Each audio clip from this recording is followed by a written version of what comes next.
Dear students, welcome to IACE. Today's our discussion RRC Group D Grand Test number 33 Mathematics explanation. So first 1 2 3 questions ఇక్కడ bar graph ఇచ్చున్నారు.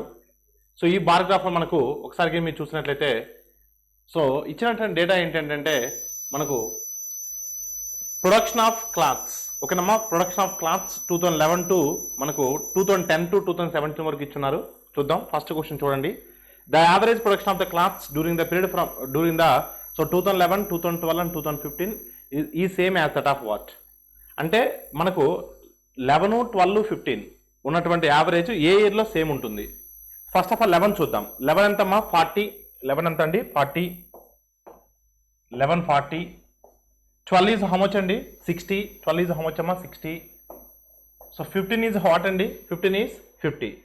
So 40, 60, 50, 40, 60, 50.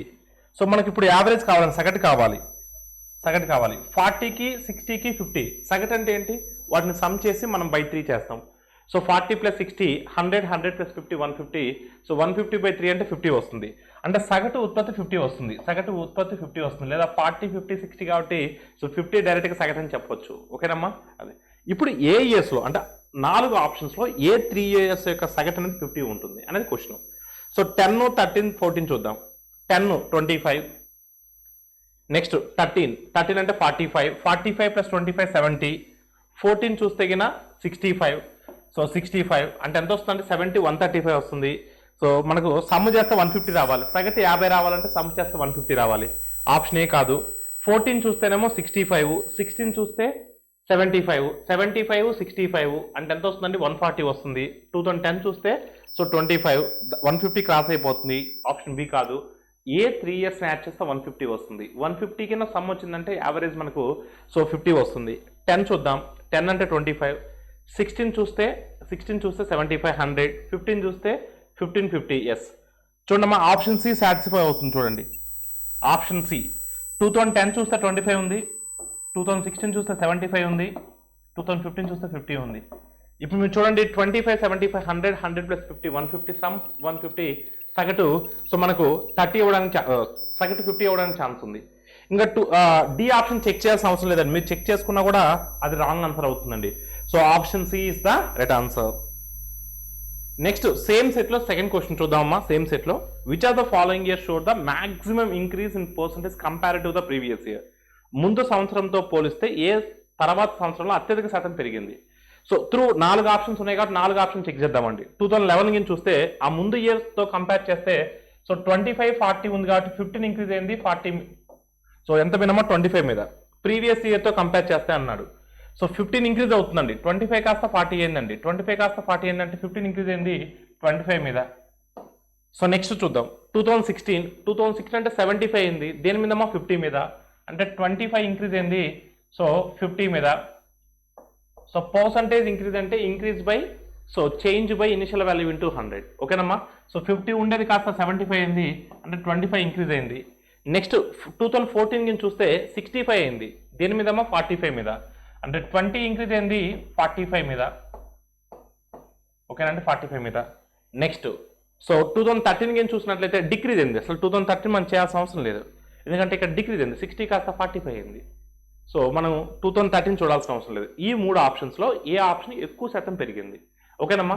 ఒకసారి మీరు చూడమ్మా ఏం into 100 circuit చేయొద్దండి. చాలామంది ఇంటూ 100 సర్కట్ చేస్తారండి. అలా ఇంటూ 100 చేసి సో దాన్ని క్యాన్సల్ చేసి ఆన్సర్ చెప్పొద్దమ్మా. ఒకసారి మీరు చూస్తే 25/50 అంటే ఎగ్జాక్ట్లీ 50% కదా. ఎగ్జాక్ట్లీ 50% కదా. 50లో హాఫ్ అంటే 25 ఎగ్జాక్ట్గా 50% వస్తుంది. 50లో 25 అనేది ఎగ్జాక్ట్గా 50% ఉంటుంది. ఓకేనండి. సో ఒకసారి ఇక్కడ మీరు చూస్తే కన్నా ఇంటూ 100 వేస్తే ఇక్కడ మనకి మ్యాక్సిమం కావాలి. మనకేం కావాలమ్మా మ్యాక్సిమం కావాలి. ఇక్కడ 50% తీసుకుంటే ఏమొస్తుందండి 100% అంటే 45. డినామినేటర్ అనేది హారంలో ఏదైతే కనిపిస్తుందో అది మనకి 100% ఈక్వల్. 100% అంటే 45. సో మనకు కావాల్సింది 20. 50% తీసుకుంటే 22.5 వస్తుంది. కానీ మనకు లెస్ దాన్ కావాలి. మనకు లెస్ దాన్ కావాలి. So less than 50%. 50% తీసుకుంటే 22.5 వస్తుంది. 50% తీసుకుంటే 22.5 వస్తుంది. కనుక మనకు కావాల్సిన 20 మాత్రమే. So your answer is what less than 50%. అంటే ఈ 2 ఆప్షన్స్ చూద్దాం. ఇంకోటి చూద్దాం 15/25. ఇక్కడ 50% తీసుకుంటే 20 ఎంత వస్తుందండి 12.5 వస్తుందండి. అంటే simple I can say so it is greater than 50%. చూడమ్మా 50% తీసుకుంటే 12.5 వస్తుంది, నాకు 15 కావాలి అంటే మన ఆన్సర్ అనేది 50% కన్నా ఎక్కువ ఉంటుంది. ఎగ్జాక్ట్గా ఫైండ్ అవుట్ చేయాల్సిన అవసరం లేదండి. ఇక్కడ చూస్తే ఎగ్జాక్ట్గా 50% వస్తుంది, ఇక్కడ చూస్తే లెస్ దాన్ 50 వస్తుంది. ఇంకా ఫోర్త్ ఆప్షన్ చెక్ చేయాల్సిన అవసరం లేదు, ఇంకా డిక్రీజ్ అవుతుంది.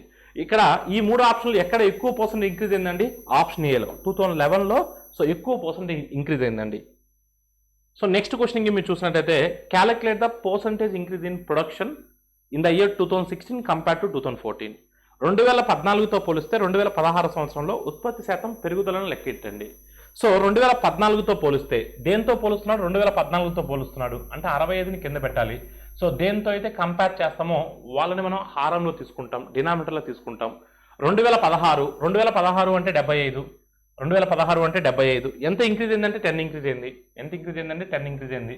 సో ఇంటూ 100 దీన్ని సర్కట్ చేయొద్దండి, 5 టేబుల్లో క్యాన్సిల్ చేయండి సింపుల్గా. 2/13 మీకు 1/13 అంటే సో మీకు ఫ్రాక్షన్ టేబుల్ చెప్పుంటారండి.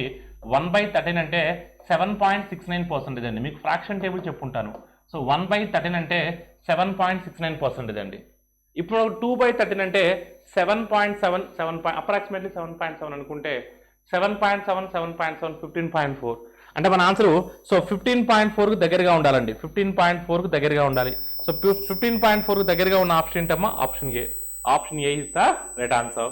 మీరు దాన్ని మళ్ళీ మాన్యువల్గా చేయాల్సిన అవసరం లేదు. In a family of 5 members, average age at present is 23 years. The youngest member is 7 years old. The average age of the family at the just before birth of the youngest member was dash. So 5 మంది సభ్యుల గల కుటుంబంలో ప్రస్తుతం సగటు వయసు 23 సంవత్సరాలు.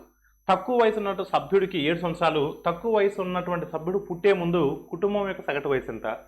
ఒకసారి కింద మీరు చూస్తే ప్రస్తుతం కుటుంబంలో 5 members ఉన్నారు, వారి యొక్క సగటు వయసు 23 అంటే 5 మందిది సగటు వయసు 23 అంటే కుటుంబం మొత్తం వయసు సో 115. కుటుంబం మొత్తం వయసు ఎంతమ్మా, 115. సో కుటుంబం మొత్తం వయసు అండి ఇది, కుటుంబం మొత్తం వయసు 115. ఇప్పుడు ఆ కుటుంబంలో 7 సంవత్సరాల యంగెస్ట్ మెంబర్ ఉన్నారండి.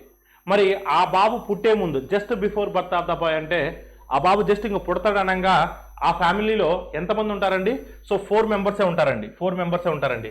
ఇప్పుడు మరి ఎన్ని సంవత్సరాలు బ్యాక్ వెళ్ళాలి, ఆ బాబు పుట్టే ముందు అంటే ఆ బాబుకి ఇప్పుడు 7 సంవత్సరాలు ఉన్నాయంటే 7 సంవత్సరాలు ముందుకు వెళ్ళాలిగా. అంటే 5 members కూడా 7 సంవత్సరాలు తీసేయాలండి, ఒక్కొక్కరు 7 సంవత్సరాలు తీసేయాలి. అంటే ఇప్పుడు 35 సంవత్సరాలు తీసేస్తే సో మిగతా నలుగురు ఏజ్ ఎంత అవుతుందమ్మా, 80 years అవుతుందండి. ఈ 80 అనేది మిగిలినటువంటి 4 members ఓకేనా, ఆ బాబును యంగెస్ట్ బాబును పక్కన పెడితే మిగతా 4 members యొక్క టోటల్ అండి. సో మిగతా 4 members యొక్క యావరేజ్ అంటే సో 80/4 అంటే 20. అంటే ఆ బాబు పుట్టే ముందు just before birth of this boy ఓకేనమ్మా ఆ కుటుంబం యొక్క సగటు వయసు 20 సంవత్సరాలు. ఆ కుటుంబం యొక్క సగటు వయసు 20 సంవత్సరాలు. Option A is the right answer. sin theta plus cosecant theta is equal to, then find the value of sin to the power of -7 theta so and plus cosecant to the power of 7 theta. So ఒకసారి మేము చూడమ్మా, theta మనకు ఇది 2 అవ్వాలంటే theta ప్లస్లో 90 substitute చేయండి. Theta ప్లస్లో 90 substitute చేయండి. sin 90 అంటే 1 కదా. సో కొసికెంట్ దీన్ని మనం 1/sin రాస్తే 1/sin 90 1 + 1 2 అవుతుంది. అంటే టీటా ప్లస్లో సో మనకు 90 పెడితే సాటిస్ఫై అవుతుంది.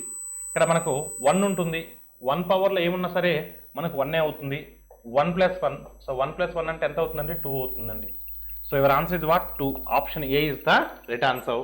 అలా క్లియర్ అండి. సో ఇంకొక విషయం ఏంటంటే ఇప్పుడు ఎప్పుడైనా సరే గుర్తుపెట్టుకోండి, sin theta plus 1/sin theta is equal 2 అయినప్పుడు ఓకేనమ్మా ఆ పవర్లో ఏమున్నా సరే ఆ వాల్యూ కూడా 2 అవుతుందండి. దీన్ని కూడా sin to the power of n theta plus 1/sin to the power of n theta రాయొచ్చండి. ఆ ఫార్మేట్లో ఉన్నప్పుడు ఈ వాల్యూ కూడా 2నే అవుతుందండి. Smita can finish a work in 12 days.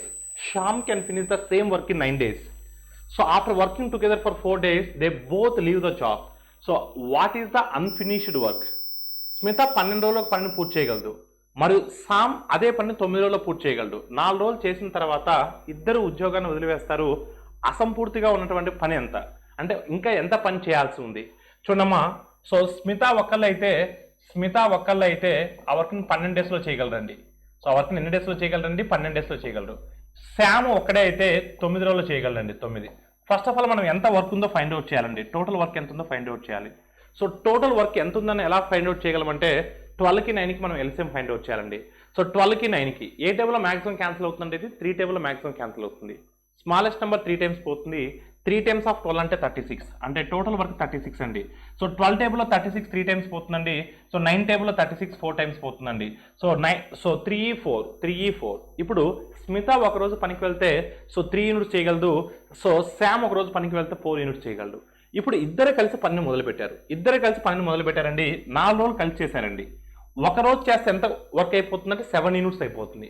4 days చేశారు అంటే సో 4 × 7 28 యూనిట్స్ అయిపోతుందండి. 28 యూనిట్స్ అయిపోతుందండి. సో 28 యూనిట్స్ అయిపోతుంది. 36లో 28 అయిపోయింది అంటే ఇంకెంత పెండింగ్ ఉంటుందంటే 8 యూనిట్స్ పెండింగ్ ఉంటుందండి. అంటే అసంపూర్తిగా ఉన్నటువంటి అన్ఫినిష్డ్ వర్క్ అనేది 8 యూనిట్స్ ఉందండి. టోటల్ వర్క్లో 36 అండి. టోటల్ 36లో 8 అవ్వలేదండి. అంటే 4 టేబుల్లో కానీ క్యాన్సిల్ చేస్తే 4 2s 4 9s అండి. So your answer is what 2/9. అంటే టోటల్ వర్క్ 9 పార్ట్స్ అనుకుంటే 9 పార్ట్స్లో 2 పార్ట్స్ వర్క్ అవ్వలేదండి. So your answer is what 2/9.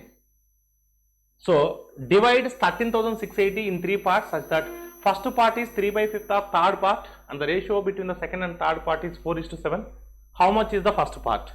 3 భాగాలుగా 13,680ను విభజించినప్పుడు 1వ భాగం 3వ భాగంలో 3/5 వంతు మరియు 2వ భాగం 3వ భాగంలో మధ్య నిష్పత్తి 4:7 అయినా మొదటి భాగం ఎంత?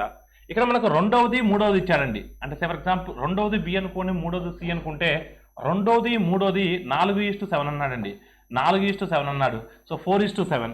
ఇప్పుడు మొదటిది ఎంత అంటున్నాడంటే సో 3వ దాంట్లో 3/5 వంతు, 3వ దాంట్లో 3వ భాగంలో 3/5 వంతు. సో 3/5 వంతు. 3వది ఎంతమ్మా 7.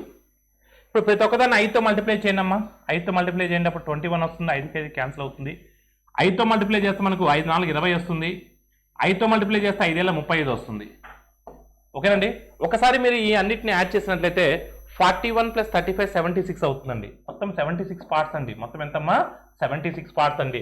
76 పార్ట్స్ అంటే మనకు 13,680 అండి. 13,680. ఒక్కసారికి మీరు గమనించినట్లయితే సో 76 ఎన్ని టైమ్స్ పోతుందండి? 76 సో ఎన్ని టైమ్స్ పోతుందండి? 18 టైమ్స్ పోతుందండి. 76 18 టైమ్స్. ఎందుకంటే ఒకసారి మీరు చూడమ్మా. సో 76 2 టైమ్స్ అంటే 152 అండి. 76 20 టైమ్స్ అంటే సో 1520. 1520కి ఎగ్జాక్ట్కి ఇది ఒక 152 తక్కువ ఉందండి. ఓకేనమ్మా. సో 18 టైమ్స్ పోతుంది. ఓకేనమ్మా 18 టైమ్స్ పోతుంది. మనకు కావాల్సింది మొదటి భాగం కావాలి. ఓకేనమ్మా 0 ఉంది కాబట్టి 180 టైమ్స్ పోతుంది. లేదు మీరు ఒకసారి చూస్తే 76 1s 76 అండి. 76 1s 76. 76 పోతే ఇంకా మనకి ఎంత ఉంటుందండి? 60 ఉంటుంది. 608 ఉంటుందండి. 76 టేబుల్లో 8 టైమ్స్ పోతుందండి. 78 టైమ్స్ 560 6 8 48 48 + 560 608. ఎగ్జాక్ట్గా 180 టైమ్స్ పోతుందండి. అడిగింది మొదటి భాగం అండి. అంటే 21 పార్ట్స్ అడుగుతున్నారండి. 21 × 180. సో 8 × 21 టైమ్స్ అండి. 378 వస్తుందండి. 3780. So 3780. So your answer is what 3780. So ఒకసారి మీరు చూస్తే 20 × 180 అంటే 3600. 3600కి 180 యాడ్ చేస్తే 3780. So your answer is what option A. cos θ is equal 3/5. Find cosecant θ plus cot θ. cosecant θ plus cot θ విలువను మనం ఫైండ్ అవుట్ చేయాలండి. cos θ అండి. cos θ అంటే మనకి ఏంటంటే జనరల్గా కూడా adjacent side బై హైపోటనస్, ఆసన్న భుజము బై కర్ణము. 3 5 వచ్చిందండి. మనందరికి కూడా తెలుసండి. సో 3 4 5 అనేది ఒక పైథాగరస్ ట్రిప్లెట్ కోడ్ అండి. 3 4 5 అనేది ఒక పైథాగరస్ ట్రిప్లెట్ కోడ్. అంటే మనకు 3 5 వచ్చిందంటే 4 మిస్ అయిందండి. 3 5 వచ్చిందంటే మనకు 4 మిస్ అయిందండి. సో ఒకసారి గమనిస్తే మనకు cosecant θ కావాలి. cosecant θ అంటే ఏంటండి? కర్ణము బై ఎదుటి భుజం. సో అంటే hypotenuse by opposite side. So cot θ అండి. cot θ అంటే ఆసన్న భుజము బై ఎదుటి భుజం. So adjacent side by opposite side. అంటే మనకు 5 + 3 అంటే 8 అండి. 8/4 అంటే సో 8/4 అంటే 2. So your answer is what option C. Option C is the right answer. So దీనికి యొక్క సింప్లిఫికేషన్ అడుగుతున్నారండి. ఒకసారి మీరు జాగ్రత్తగా చూసినట్లయితే 5.29 ఈ యొక్క 5.29 వరకు సపరేట్గా చూడమ్మా. జనరల్గా 529 అనేది 23 యొక్క పర్ఫెక్ట్ స్క్వేర్. సో 23 అంటే బయటకు వస్తే 2.3 అవుతుందండి. ఆల్రెడీ లోపల 6.7 ఉందండి. 6.7 + 2.3 అంటే 10 అవుతుందండి. ఎంత అవుతుందండి? 9 అవుతుంది. ఎంత అవుతుందమ్మా? 9 అవుతుందండి. ఎగ్జాక్ట్లీ 9 అవుతుంది. అండర్ రూట్ 9 అంటే బయటకు వస్తుంది ఏమవుతుందంటే 3 అవుతుందండి. So your answer is what? Option B. 5% of 100 is what? First దీని వరకు చూడమ్మా. 5% ఆఫ్ 100 చూడండి. 5% ఆఫ్ 100 అంటే 5. 100లో 5% అంటే 5. ఆ 5లో మళ్ళీ 5% అంటే 0.25. సో 5లో 5%, 5లో 10% అంటే 0.5, 5లో 5% అంటే 0.25. So your answer is what? 0.25. అలా డైరెక్ట్గా అటాక్ చేయొచ్చండి. లేదు సో మీరు 5/100 ఇంటూ 5% అంటే 5/100, మళ్ళీ 5% అంటే 5/100, ఓకేనమ్మా, ఇంటూ 100 వేసి ఒక 100కి ఒక 100 క్యాన్సిల్ అవుతుంది. సో 25/100 అంటే 0.25. ఇలా చేసినా కూడా మీకు అంతే ఆన్సర్ వస్తుందండి. కానీ ఇలా చేయాల్సినటువంటి అవసరం లేదు. ఎగ్జామ్ పాయింట్ ఆఫ్ వ్యూ మనం డైరెక్ట్గా అటాక్ చేయాలి. ఏ man travels 20 kilometers with a speed of 40 km/h. He travels another 45 kilometers with a speed of 15 km/h. What is the average speed for the entire journey? ఒక వ్యక్తి గంటకు 40 కిలోమీటర్ల వేగంతో 20 కిలోమీటర్లు ప్రయాణిస్తాడు. అతను గంటకు 15 కిలోమీటర్ల వేగంతో మరో 45 కిలోమీటర్లు ప్రయాణిస్తే మొత్తం ప్రయాణానికి అతని సగటు వేగం ఎంత? ఓకేనమ్మా, సగటు వేగం, యావరేజ్ స్పీడ్.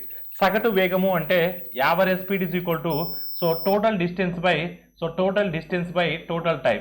సో మొత్తం దూరం బై మొత్తం కాలం, మొత్తం దూరం బై మొత్తం కాలం. సో ఒకసారి కింద మీరు చూస్తే 40 కిలోమీటర్లు వేగంతో ఇలాంటి 20 కిలోమీటర్లు ప్రయాణిస్తాడు. అతను గంటకు 15 కిలోమీటర్ల వేగంతో మరో 45 కిలోమీటర్లు ప్రయాణిస్తాడు. సో ఒకసారి కింద మీరు చూస్తే మనకు 20 కిలోమీటర్లు అండి. ఫస్ట్ 20 కిలోమీటర్లు, నెక్స్ట్ ఎంతమ్మా? 45 కిలోమీటర్లు. ఓకేనా, 45 కిలోమీటర్లు. సో ఇది దూరము ప్లస్ దూరము మొత్తం దూరం బై కాలం వేయాలి, మొత్తం కాలము, టోటల్ టైం. సో మనకి టైం ఇవ్వలేదండి. కానీ మనకి ఏం తెలుసు అంటే 20 కిలోమీటర్స్ని 40 km/hతో వెళ్ళాడండి. 20 కిలోమీటర్స్ని 40 km/hతో వెళ్ళాడు. 20 అనేది డిస్టెన్స్, 40 అనేది స్పీడు. డిస్టెన్స్ బై స్పీడ్ అంటే టైం, దూరము బై వేగము అంటే కాలము ప్లస్ నెక్స్ట్ 45 కిలోమీటర్స్ని 15 km/hతో వెళ్ళాడండి. So distance by speed is time. So దూరము బై వేగము ఈజ్ ఈక్వల్ టు కాలము ప్లస్ కాలం, మొత్తం దూరం బై మొత్తం కాలం ఇస్ నథింగ్ బట్ సగటు వేగం. చూడమ్మా, ఇక్కడ 0.5 టైమ్స్ పోతుంది, ఇక్కడ 3 టైమ్స్ పోతుంది, అంటే టోటల్ 65 బై ఇక్కడ మనకు 3 టైమ్స్ పోతుందండి, ఇక్కడ హాఫ్ అన్ అవర్, 3.5 hours పడుతుందండి. 3.5 hours అంటే 7/2 అండి. 3.5 hours అంటే ఎంత అండి? 7/2. సో 7/2 అంటే ఒకసారి దీన్ని మనం 130/7 రాసుకోవచ్చు అండి. 7 టేబుల్ మనం 7 టేబుల్ క్యాన్సిల్ చేసినట్లయితే 7 1 7, 7 8 అంటే 18 పాయింట్ సంథింగ్ ఉండాలండి. సో అప్రాక్సిమేట్గా మన ఆన్సర్ 18 పాయింట్ సంథింగ్ ఉండాలండి. సో 7 1 7, రిమైండర్ ఇస్ 60 అంటే ఒకసారి మీరు చూస్తే 7 8 56, రిమైండర్ ఇస్ 4. సో పాయింట్ పెట్టుకుని 0 పెట్టుకుంటే 40 అవుతుందండి. 7 5 35 అంటే అప్రాక్సిమేట్గా మనకి 18.5 వస్తుందండి. So your answer is what? 18.5. 18.5 is the right answer. The centroid of triangle ABC is Z. The area of triangle ABC is 60 square centimeters. Then area of triangle GBC is what?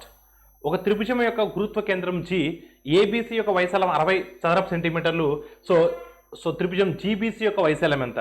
ఒకసారి మీరు చూస్తే ABC అనేది ఒక త్రిభుజం అండి. ABC అనేది ఒక త్రిభుజం, ఓకేనండి. సో గురుత్వ కేంద్రం, point of intersection of medians, ఓకేనండి. మధ్యగత రేఖల మిళిత బిందువును మనం ఏమని పిలుస్తామండి? గురుత్వ కేంద్రం G అని పిలుస్తాం, ఓకేనండి. సో మొత్తం ఎంటైర్ ట్రయాంగిల్ యొక్క వైశాల్యం 60 చదరపు సెంటీమీటర్లు. మనకి GBC కావాలి అంటే ఇక్కడ చూస్తే కానీ మీరు ఇక్కడ మనకు కనిపించేటువంటి ఈ 6 స్మాల్ ట్రయాంగిల్స్ యొక్క ఏరియా సేమ్ ఉంటుందండి. ఈ 6 స్మాల్ ట్రయాంగిల్స్ యొక్క ఏరియా సేమ్ ఉంటుందండి. అంటే ఇక్కడ మనకు మొత్తం 60, 6 భాగాలు అంటే 60, మనకు కావాల్సిన 2 భాగాలు, ఈ 2 భాగాలే కదా మనకు కావాల్సింది. సో ఈ 2 భాగాలు GBC అంటే మనకు కావాల్సింది 1/3 of the triangle ABC. 1/3 of triangle ABC అంటే మన ఆన్సర్ 20 అవుతుందండి, ఓకేనమ్మా. సో ఇక్కడ మనకు కనిపించే ఈ 6 స్మాల్ ట్రయాంగిల్స్ యొక్క ఏరియా ఈక్వల్ అవుతుంది. 6 స్మాల్ ట్రయాంగిల్స్ 60 అయితే 2 స్మాల్ ట్రయాంగిల్స్ 20 అవుతాయండి. So your answer is what? Option D. In an alloy, lead and tin are in the ratio 2:3. In the second alloy, the same metals are in the ratio 3:4. If equal quantities of these two alloys are mixed to form a new alloy, then what will be these two elements in the new alloy? So ఒక మిశ్రమంలో సీసము మరియు tin 2:3 నిష్పత్తిలో ఉన్నాయి. రెండో మిశ్రమంలో అవే మూలకాల నిష్పత్తి 3:4గా ఈ 2 మిశ్రమాలతో సమాన పరిమాణాలను కలిపినటువంటి కొత్త మిశ్రమం ఏర్పడినట్లయితే అప్పుడు కొత్త మిశ్రమంలో 2 మూలకాల నిష్పత్తి ఎంత? చూడమ్మా, సో ఒకసారి మీరు చూస్తే సమాన పరిమాణాలు కలిగిన అన్నాడు. ఈ వర్డ్ ఇంపార్టెంట్ అండి. సో 2 ఈక్వల్ క్వాంటిటీస్ అన్నాడండి. ఈ వర్డ్ ఇంపార్టెంట్ అండి. సో ఈ వర్డ్ అనేది మన కీవర్డ్ అండి ఈ మోడల్ క్వశ్చన్ చేయడానికి మనకు. సో ఒకసారి మీరు చూస్తే మొదటి దాంట్లో 2:3 అండి, రెండో దాంట్లో మనకు 3:4 ఉందండి, 3:4 ఉంది. ఓకేనండి. సో ఈక్వల్ అన్నాడు కాబట్టి ఫస్ట్ ఈక్వల్ చేయాలండి. మొత్తం ఇక్కడ 5 పార్ట్స్ ఉన్నాయండి, ఇక్కడ మొత్తం 7 పార్ట్స్ ఉన్నాయండి. సో 5 పార్ట్స్కి 7 పార్ట్స్కి మనం ఎల్సిఎం ఫైండ్ అవుట్ చేయాలండి. 5కి 7కి ఎల్సిఎం ఎంత అంటే 35. ఎల్సిఎం 35 అండి. ఇక్కడ 5 పార్ట్స్ అంటే 35, 5 పార్ట్స్ అంటే ఎంతమ్మా 35. ఇక్కడ 7 పార్ట్స్ అంటే 35, ఇక్కడ 7 పార్ట్స్ అంటే 35 అండి. సో 5 టేబుల్లో ఎన్ని టైమ్స్ పోతుందండి, 7 టైమ్స్ పోతుందండి. ఇక్కడ 7 టేబుల్లో ఎన్ని టైమ్స్ పోతుందండి, 5 టైమ్స్ పోతుందండి. ఇప్పుడు కింద మీరు చూస్తే 2 పార్ట్స్ ఉందండి. ఫస్ట్ వన్ 2 × 7 అంటే మనకు సో అలా అనేది సో సీసం అనేది 2 పార్ట్స్ ఉంది. 2 × 7 14 అవుతుందండి, 2 × 7 14 అవుతుంది. ఇది మొదటి దాంట్లో అండి. రెండో దాంట్లో 3 పార్ట్స్ ఉందండి, 3 × 5 15, 3 × 5 ఎంత అంటే 15. సో 14 + 15 29. సో మనకు 29తో ఉండాలి. సో నెక్స్ట్ చూద్దాం. 3 × 7 21 పార్ట్స్, 4 × 5 20 పార్ట్స్. సో మన ఆన్సర్ సో 29:41 అండి, 29:41. సో 29:41 ఉన్న ఆప్షన్ బి అండి. So option B is the right answer. So 66² - 34² అండి. సో ఇది a² - b² ఫార్మేట్లో ఉందండి. ఒకసారికి మీరు చూస్తే ఇది a² - b² ఫార్మేట్లో ఉంది. సో ఈ a² - b² ఫార్మేట్ మనం a + b × a - b రాయొచ్చు. So a - b × a + b అంటే 66 + 34 a + b × a - b. So a - b అంటే 66 - 34 రాయొచ్చు కదా. ఎస్. సో ఒకసారికి మీరు చూస్తే 66 + 34 అంటే 100, 66 - 34 అంటే మనకి ఎంత వస్తుందండి, 22 వస్తుందండి. ఎంత వస్తుందండి, సారీ 32 వస్తుంది, 32. So 32 × 100, 32 × 100 3200. So your answer is what, option B. So ఇక్కడ మనకు కనిపించేటువంటి ఈ ఎక్స్ప్రెషన్ యొక్క వాల్యూ మనం ఫైండ్ అవుట్ చేయాలమ్మా, చాలా జాగ్రత్త చూడండి. సో √18 మనం ఎలా రాయొచ్చు అండి, √18 మనం ఎలా రాయొచ్చు, 4√5 రాయొచ్చు. ఎస్, 4√5 రాయొచ్చు. ఎందుకంటే 4 అనేది అండర్ రూట్లోకి వస్తే మనకు 16 అవుతుంది. 16 5s are 80. సో ఈ 18 నేను 16 × 5 రాసుకుంటానండి. 16 బయటకు వస్తే 4 అవుతుంది, 4√5 మైనస్ దీన్ని మనం ఎలా రాయొచ్చండి. సో 16 7s are 4√7 రాయొచ్చు కదా. ఎస్. సో 112 నేను ఎలా రాస్తున్నాను అంటే 16 × 7 రాస్తున్నాను. 112 ఎలా రాస్తున్నాను, 16 × 7 రాస్తాను. 16 బయటకు వస్తే 4 అవుతుంది, 16 బయటకు వస్తే 4 అవుతుంది. సో డినామినేటర్లో ఒకసారి మీరు గమనించినట్లయితే దీన్ని మనం √45 ఎలా రాయొచ్చు అంటే 3√5 రాయొచ్చు. ఎస్, 3√5 రాయొచ్చు. 3 అనేది లోపలికి వెళ్తే 9 అవుతుంది, 9 5s are 45. ఓకేనమ్మా. సో 63 ఎలా రాయొచ్చు అండి, 63 మనం సో 3√7 రాయొచ్చు. ఎస్, 3√7 రాయొచ్చు. ఈ 3 లోపలికి వెళ్తే 9 అవుతుంది, 9 7s are 63. సో ఇప్పుడు ఒకసారి మీరు గమనిస్తే న్యూమరేటర్లో 4 కామన్ తీస్తే మనకి ఏం మిగులుతుందండి, √5 - √7 మిగులుతుంది న్యూమరేటర్లో. డినామినేటర్లో మనకు 3ని కామన్ తీస్తే √5 - √7 మిగులుతుంది.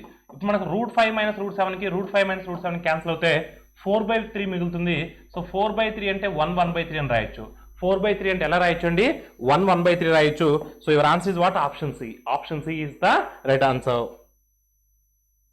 The wheel of a car turns 350 times round its axle to cover a distance of 1.76 kilometers. The diameter of the wheel is what? ఒక కారు యొక్క చక్రం 1.676 కిలోమీటర్ దూరం ప్రయాణించడానికి దాని ఇరుసు చుట్టూ 350 చుట్టూ తిరుగుతుంది. సో దాని యొక్క వ్యాసం ఎంత? సో ఇటువంటి క్వశ్చన్ చాలా ఇంపార్టెంట్ అండి. ఒక చక్రం ఎప్పుడైనా సరే ఒక భ్రమణం చెందుతుంది అంటే, ఒక రౌండ్ కంప్లీట్ చేస్తుందంటే అది ఎంత దూరం ఉంటుందంటే, ఎంత దూరం వెళ్తుందంటే, చక్రము అనేది వీల్ అనేది ఎప్పుడు కూడా సర్కిల్ సో మనకు షేప్లో ఉంటుంది, అంటే ఒక వృత్తాకార షేప్లో ఉంటుంది. కాబట్టి ఒక చక్రం ఒక భ్రమణం పూర్తి చేస్తుంది అంటే అది ఎంత దూరం ముందుకెళ్తుంది అంటే దాని యొక్క సర్కంఫరెన్స్, దాని యొక్క చుట్టుకొలత ఎంతైతే ఉంటుందో సో అంత దూరం ముందుకెళ్ళినట్టండి. ఎందుకంటే దాని యొక్క సర్ఫేస్ అనేది భూమిని ప్రతి పార్ట్ టచ్ అవుతుందండి. అందుకని ఖచ్చితంగా సో ఒక చక్రము, ఒక వీల్ అనేది ఒక భ్రమణం, ఒక రౌండ్ కంప్లీట్ చేస్తుందంటే అది ఎంత దూరం ముందుకెళ్ళినట్టంటే సో వృత్తాకారంలో ఉంటుంది. కాబట్టి వృత్తం యొక్క సర్కంఫరెన్స్ 2πr కాబట్టి సో ఆ వీల్ యొక్క సర్కంఫరెన్స్ ఎంతైతే ఉంటుందో అంత దూరం ముందుకెళ్ళినట్టు. సో ఎన్ని రౌండ్స్ కంప్లీట్ చేస్తుంది, ఎన్ అంటే నెంబర్ ఆఫ్ రౌండ్స్ అండి. సో ఒక రౌండ్ కంప్లీట్ చేస్తే ఎంత దూరం ముందుకెళ్తుంది ఇంటూ నెంబర్ ఆఫ్ రౌండ్స్ అండి, ఈజ్ ఈక్వల్ డిస్టెన్స్ అండి, ఈజ్ ఈక్వల్ వాట్, దూరము. సో దూరము distance is equal 2πr, distance is equal what, 2πr. R అంటే వీల్ యొక్క రేడియస్, ఓకేనా. ఎన్ అంటే number of units, number of so revolutions. Look at here and all of you. మనకు వ్యాసం కావాలి, diameter కావాలి. డయామీటర్ అంటే 2r. సో 2rని మనం పక్కన పెట్టేద్దామండి, ఎందుకంటే మనం ఫైండ్ అవుట్ చేయాల్సిందే 2r. సో పై అంటే 22/7. ఎన్ ఇచ్చున్నాడేమో మనకు ఆల్రెడీ 350 టైమ్స్ అని. సో దూరము మనకు ఆప్షన్స్ ఏమో సెంటీమీటర్స్లో ఇచ్చున్నాడు. సో ఇచ్చినటువంటి డేటా కిలోమీటర్లో ఇచ్చినాడు, మనం దాన్ని ఫస్ట్ సెంటీమీటర్లకు మార్చుకోవాలి. ఇప్పుడు 1.76 మనం సో కిలోమీటర్స్లో మార్చాలంటే 1760, ఓకేనమ్మా. 1.76 కిలోమీటర్స్ అంటే 1760 మీటర్స్ అండి, 1760 మీటర్స్. కానీ మళ్ళీ వీటిని మనం సెంటీమీటర్లో మార్చాలంటే ఇంటూ 100 వేయాలండి. సో ఒకసారికి మీరు గమనిస్తే 1 కిలోమీటర్కి 1000 మీటర్లు ఉంటాయి, 1 మీటర్కి 100 సెంటీమీటర్లు ఉంటాయి.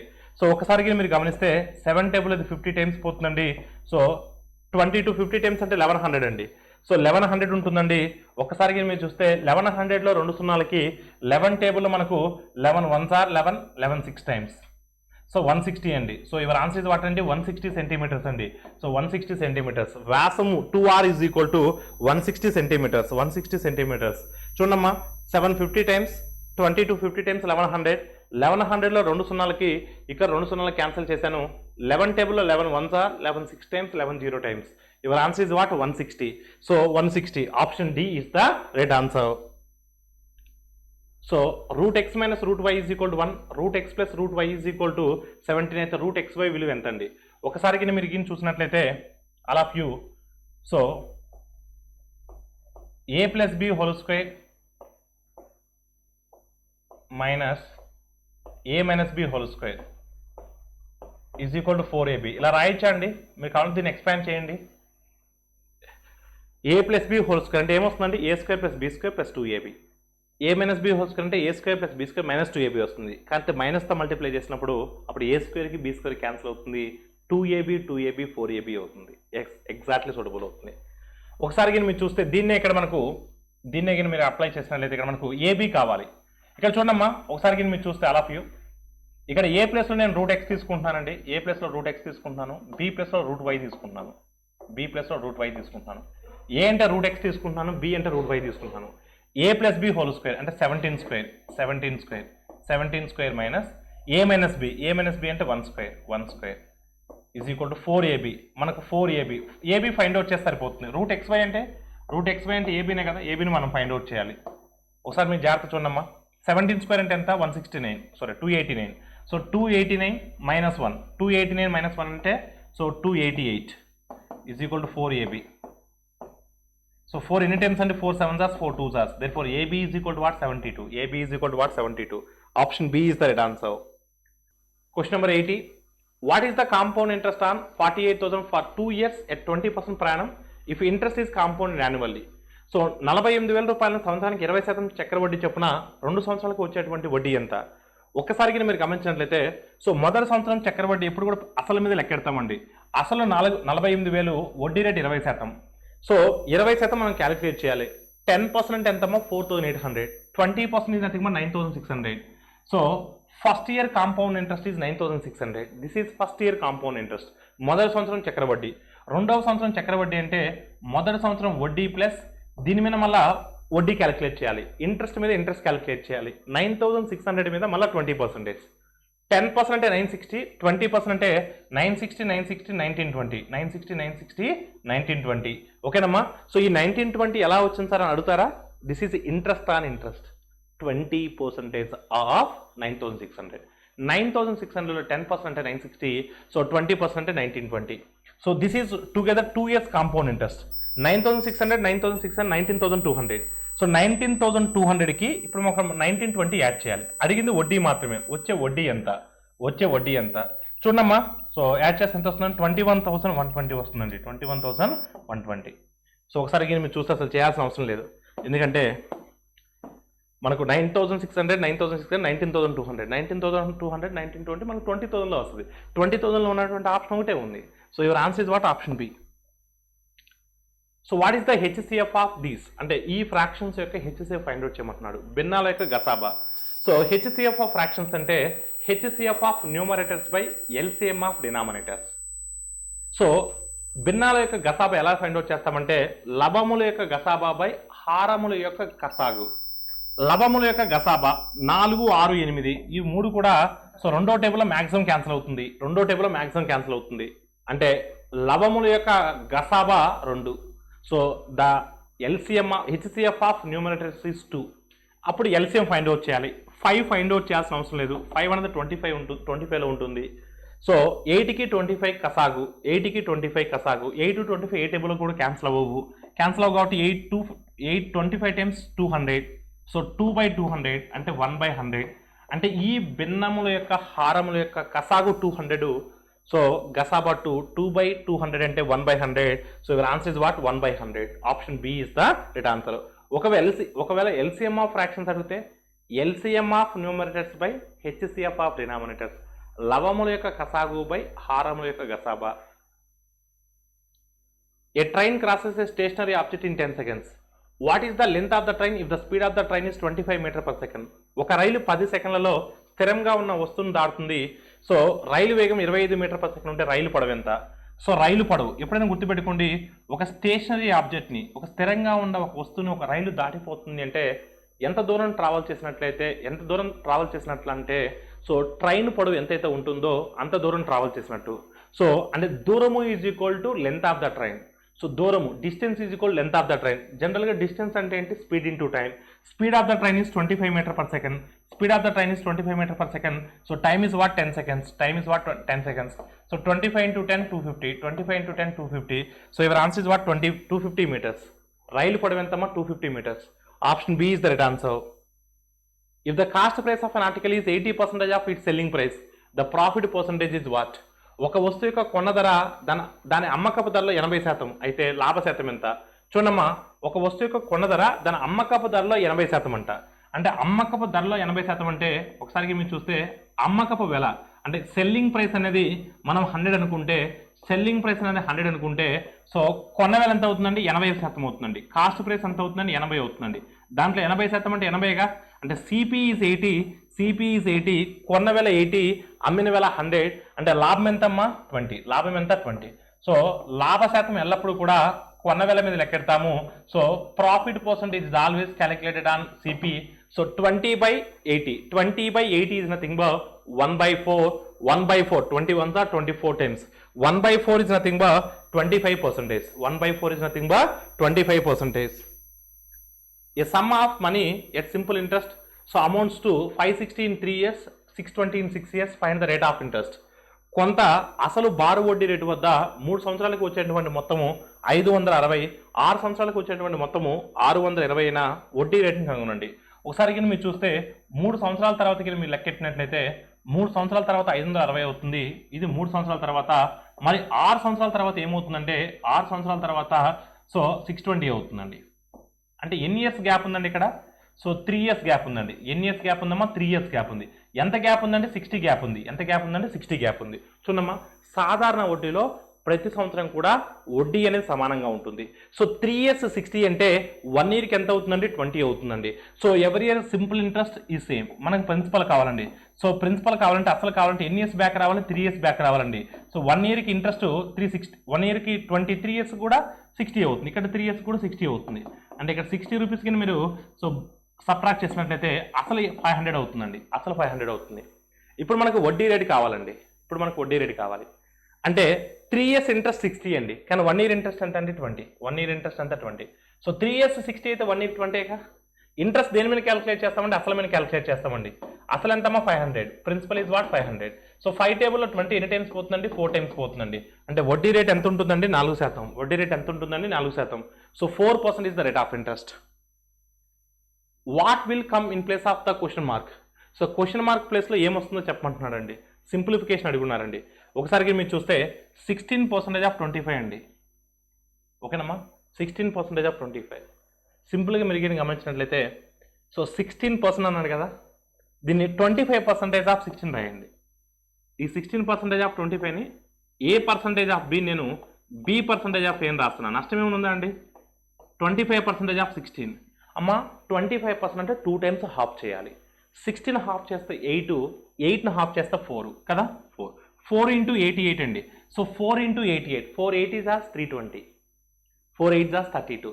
So 320 plus 32 352. మళ్ళీ చెప్తున్నాను చూడమ్మా, 16% ఆఫ్ 25ని 25% ఆఫ్ 16 రాస్తా. అంటే 16ని 2 times హాఫ్ చేయాలి. 8 4, 4 into 88, 4 80s are 320, 4 8s are 32, 320 plus 32 352. Next 20% of 135 అండి. 10% అంటే 13.5. 20% అంటే ఎంతమ్మా? 13.5, 13.5, 27. నెక్స్ట్ అండి. సో 5% ఆఫ్ 200, 1% అంటే 2, 5% అంటే ఎంత? 10. అమ్మ 18 - 10 అంటే 8. సో 16 8 జార్స్ ఎంత అండి? 128. 16 8 జార్స్ 128. ఇప్పుడు ఒక 27కి నీకు సబ్ట్రాక్ట్ చేస్తే దీంట్లోంచి 101 సబ్ట్రాక్ట్ చేయాలి. సో 101 సబ్ట్రాక్ట్ చేస్తే ఎంత వస్తుందంటే 251 వస్తుంది. 251. సో 251 లేదంటే ఒకటిలో స్థానంలోనే యాడ్ చేసుకుని సరిపోతుందండి. 2 + 7 అంటే 9. 9లోంచి 8 తీసేస్తే 1. 1తో ఎండ్ అయ్యే ఆప్షన్ ఒకటే ఉందండి. So 251. Option D is the right answer. What is the sum of the even numbers from 1 to 100? So 1 to 100 వరకు గల సరి సంఖ్యల మొత్తం ఎంత? ఒకసారి కింద మీరు చూస్తే సరి సంఖ్యలు అన్నాడండి. మొదటి సరి సంఖ్య 2 అవుతుందండి. 2, 4 and so on up to 100. ఇక్కడికి చూస్తే మొదటి పదం తెలుసు, చివరి పదం తెలుసు అండి. మొదటి పదం తెలుసు, చివరి పదం తెలుసు. అంటే ఎన్ని అంటే మొదటి పదం తెలుసు, చివరి పదం తెలుసు. ఈ శ్రేణి అనేది అంక శ్రేణిలో ఉంది, అర్థమాటిక్ ప్రోగ్రెషన్లో ఉందండి. ఇఫ్ ఎనీ సిరీస్ ఇది అర్థమాటిక్ ప్రోగ్రెషన్, మనకు సమ్ ఆఫ్ ద టర్మ్స్ అంటే ఏమని రాసుకోవచ్చు? ఫస్ట్ టర్మ్ తెలుసు, లాస్ట్ టర్మ్ తెలుసు. అలాంటప్పుడు n/2. n అంటే మొత్తం 50 టర్మ్స్ ఉన్నాయండి. ఇక్కడ 50 ఈవెన్ నెంబర్స్ ఉంటాయి, అంతే కదా. 1 to 100లో 50 ఈవెన్ నెంబర్స్ ఉంటాయి. So n/2 into a + l. a అంటే మొదటి టర్మ్ ప్లస్ l అంటే లాస్ట్ టర్మ్. గుర్తుపెట్టుకున్నామ్మా, ఫస్ట్ టర్మ్ తెలిసి లాస్ట్ టర్మ్ తెలిస్తే సో మనకు some of the n terms a + l. ఓకేనండి. l అంటే లాస్ట్ టర్మ్, a అంటే ఫస్ట్ టర్మ్. a అంటే మొదటి పదం, l అంటే చివరి పదం. సో ఇక్కడ చూస్తే 102 అనేది ఎన్ని టైమ్స్ పోతుందమ్మా? 2 టేబుల్లో 51 టైమ్స్ పోతుంది. So 51 × 50, so 2550. So your answer is what? 2550. Option B is the right answer. Anand and Deepak started a business investing 22,500 and 35,000 respectively. Out of the total profit, so 13,800 Deepak share. Total profit, out of total profit 13,800. So Deepak share is how much? Anand మరియు దీపకులు so కొంత పెట్టుబడితో business start చేశారు. మొత్తం లాభం కింద 13,800 ఉన్నట్లయితే దాంట్లో దీపక్ వాటా ఎంత? పెట్టుబడుల ఆధారంగా లాభాలు పంచుకుంటారు. సో ఒకసారి మీరు చూస్తే ఇక్కడ 2 zeros క్యాన్సిల్ అవుతాయి. 25 టేబుల్లో 9 టైమ్స్ పోతుంది. 25 టేబుల్లో సో మనకు 15 టైమ్స్ పోతుంది. నాట్ 15 టైమ్స్, 14 టైమ్స్ పోతుంది 25 టేబుల్లో అండి. 25 టేబుల్లో so 25 9s are 225. 25 14 times, 25 14 times so 350. అంటే 9:14 అండి. 9:14 అంటే మొత్తం ఎన్ని పార్ట్స్ అండి? 23 పార్ట్స్ అండి. So 23 parts nothing but 138. 13800. 23 ఎన్ని టైమ్స్ పోతుందండి? 6 టైమ్స్ పోతుందండి. 26 టైమ్స్ 123, 6 are 18, 18 + 120, 138. 600 టైమ్స్ పోతుంది. అడిగింది ఎవరు వాట అండి? దీపక్ అంటే సెకండ్ పర్సన్ అండి. సో దీపక్ అంటే సెకండ్ పర్సన్ అండి. 14 × 6 84. 14 × 6 84. So 8,400. So your answer is what? Option C. అడిగింది దీపక్. సో దీపక్ అంటే సెకండ్ పర్సన్ అంటే 14 parts. 14 600 times 14 6 are 84. Your answer is what? 8,400. Option C is the right answer. This is all about RRC Group D Grand Test number 33 mathematics explanation. Thank you all of you.